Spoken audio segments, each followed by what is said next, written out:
You talked about how feedback, the view, it shouldn't be a rear view mirror thing. It should be looking forward, not backwards. Right. I thought that just summed up so nicely. Well, thank you. But of course, the reason I say that is because some people use this term feed forward. Yeah, And as somebody who spent a lot of time researching the origins of feedback, that annoys me. It shows they haven't understood the term feedback. right. Because to an engineer, feedback is always feed forward. Yeah, The origins of the term feedback in Norbert Wiener's work on anti-aircraft guns, it was about changing the performance of the system in the future. But the back in the word feedback denotes the direction of information flow, not the time axis.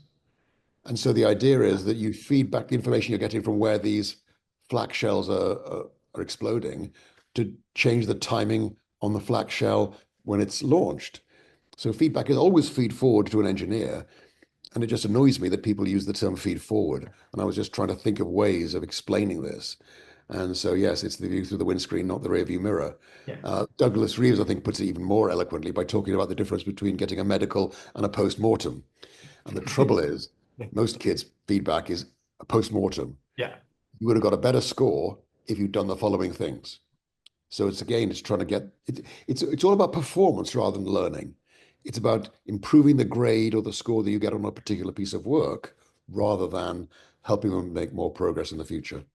See, and just to kind of push back, I guess, a bit, one of the reasons I quite like the phrase feed forward in the sense I've found it's been an interesting starter of a conversation to distinguish feedback from marking. Yeah. And I think often those two get confused, that marking is feedback, whereas talking about this idea of like what are people going to do next and using that as a segue, as an intro into that, helps them distinguish between marking and feedback. Well, that just shows how polluted the term marking is. Right, okay, Because yeah. anybody who assumes that marking means putting right, correcting, Yeah. is making an assumption about the most effective type of marking. And I think good marking should be an invitation to future further reflection. So for me, marking is a particular kind of feedback in my view. And the important point is to hang on to this idea that it's about improving the learner, not the work. So, I would regard saying to a student, five of these are wrong, you find them, you fix them. I would call that marking, even Right. though it's future focused. Yeah. But everybody assumes that the purpose of marking is correcting, Yeah. finding errors, and often teachers correcting the errors for the student, which makes the teacher feel very virtuous, but does the student no good at all.